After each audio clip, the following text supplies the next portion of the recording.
الحمد لله رب العالمين والصلاة والسلام على سيد الأنبياء والمرسلين أما بعد فأعوذ بالله من الشيطان الرجيم بسم الله الرحمن الرحیم۔ آج کے ہمارے بیان کا موضوع ہے سورہ رحمان کا تعارف، اس کے فضائل اور اس کے مضامین۔ سورہ رحمان مکہ مکرمہ میں نازل ہوئی، اس لیے اس کو مکی صورت بھی کہا جاتا ہے۔ اس صورت میں 3 رکوع اور 78 آیتیں ہیں۔ اس صورت کا نام سورہ رحمان اس لیے رکھا گیا کہ اس کی ابتدا اللہ تعالیٰ کے اسماء حسنہ میں سے ایک اسم الرحمن سے کی گئی ہے۔ اس کی پہلی فضیلت یہ ہے، حضرت علی المرتضیٰ کرم اللہ تعالی وجہ الکریم سے روایت ہے، نبی کریم صلی اللہ تعالی علیہ وآلہ وسلم نے ارشاد فرمایا، ہر چیز کی ایک زینت ہے اور قرآن پاک کی زینت سورہ رحمان ہے۔ مفتی احمد یار خان نعیمی رحمۃ اللہ تعالی علیہ فرماتے ہیں، چند وجہ سے سورہ رحمان کو قرآن پاک کی دلہن اور زینت فرمایا گیا۔ اس صورت میں اللہ تعالیٰ کی ذات و صفات کا ذکر ہے اور ذات و صفات پر اعتقاد ایمان کی زینت ہے۔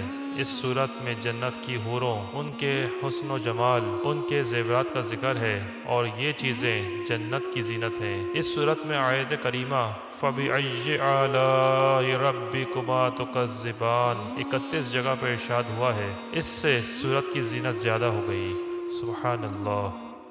اس کی دوسری فضیلت یہ ہے، حضرت فاطمہ رضی اللہ تعالی عنہ سے روایت ہے، حضور کریم صلی اللہ تعالی علیہ وآلہ وسلم نے ارشاد فرمایا، سورہ حدید، سورہ واقعہ اور سورہ رحمان کی تلاوت کرنے والے کو آسمان اور زمین کی بادشاہت میں جنت الفردوس کا مکین پکارا جاتا ہے۔ اس کی فضیلت نمبر 3 یہ ہے، اس صورت کی آیات اگرچہ چھوٹی چھوٹی ہیں لیکن ان کی تاثیر بہت مضبوط ہے۔ مروی ہے کہ حضرت قیس بن عاصم منکری رضی اللہ تعالی عنہ نے اسلام قبول کرنے سے پہلے سید المرسلین صلی اللہ تعالی علیہ وآلہ وسلم سے عرض کی، جو کچھ آپ پر نازل کیا گیا ہے میرے سامنے اس کی تلاوت کیجیے۔ آپ صلی اللہ تعالی علیہ وآلہ وسلم نے اس کے سامنے سورہ رحمان پڑھی تو اس نے عرض کی، اسے دوبارہ پڑھیں، حتیٰ کہ نبی کریم صلی اللہ تعالی علیہ وآلہ وسلم نے اس کے کہنے پر 3 مرتبہ سورہ رحمان کو پڑھا۔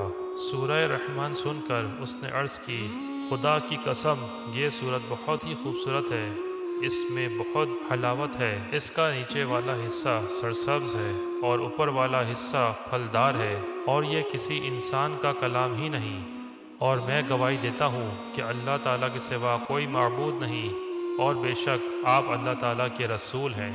سبحان اللہ۔ اب ہم سورہ رحمان کے مضامین کے بارے میں بات کریں گے۔ اس سورت کا مرکزی مضمون یہ ہے کہ اس میں اللہ تعالیٰ کی وحدانیت اور قدرت، نبی کریم صلی اللہ تعالیٰ علیہ وآلہ وسلم کی نبوت اور قرآن مجید کے اللہ تعالیٰ کی وحی ہونے پر دلائل بیان کیے گئے ہیں۔ نیز اس میں یہ مضامین بیان کیے گئے ہیں۔ نمبر 1، اس صورت کی ابتدا میں اللہ تعالیٰ نے اپنی عظیم نعمتوں جیسے قرآن پاک کو نازل کرنے، تاجدار رسالت صلی اللہ تعالیٰ علیہ وآلہ وسلم کو اس کی تعلیم دینے، آپ صلی اللہ تعالیٰ علیہ وآلہ وسلم کو دنیا و آخرت کی تمام چیزوں کی تعلیم دینے کا ذکر فرمایا ہے۔ نمبر 2، اس کے بعد سورج، چاند، زمین پر اگی ہوئی بیلوں، درختوں، آسمانوں، زمینوں، باغات میں پھلوں اور کھیتوں میں فصلوں کا ذکر ہے۔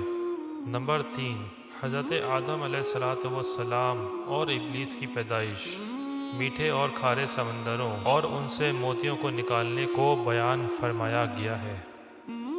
نمبر 4، اس جہان کو فنا ہونے اور صرف اللہ تعالیٰ کی ذات باقی رہنے اور تمام مخلوق کے اللہ تعالیٰ کا محتاج ہونے کا ذکر فرمایا گیا ہے۔ نمبر 5، اس صورت کے آخر میں قیامت، جنت کی نعمتوں اور جہنم کی سختیوں اور ہولناکیوں وغیرہ کا ذکر ہے۔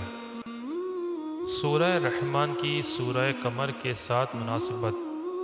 سورہ رحمان کی اپنے سے قبل سورہ قمر کے ساتھ مناسبت یہ ہے کہ سورہ قمر میں قیامت، جہنم کے ہولناکیوں مجرموں کو عذاب، متقی مسلمانوں کا ثواب اور جنت کے اوصاف اجمالی طور پر بیان کیے گئے ہیں، اور سورہ رحمان میں یہ چیزیں تفصیل کے ساتھ بیان کی گئی ہیں۔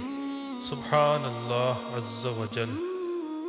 اللہ تعالیٰ سے دعا ہے کہ ہمیں سورہ رحمان کو ترجمے کے ساتھ پڑھنے کی توفیق عطا فرمائے۔ آمین بجاہ النبی الامین صلی اللہ تعالی علیہ وآلہ وسلم۔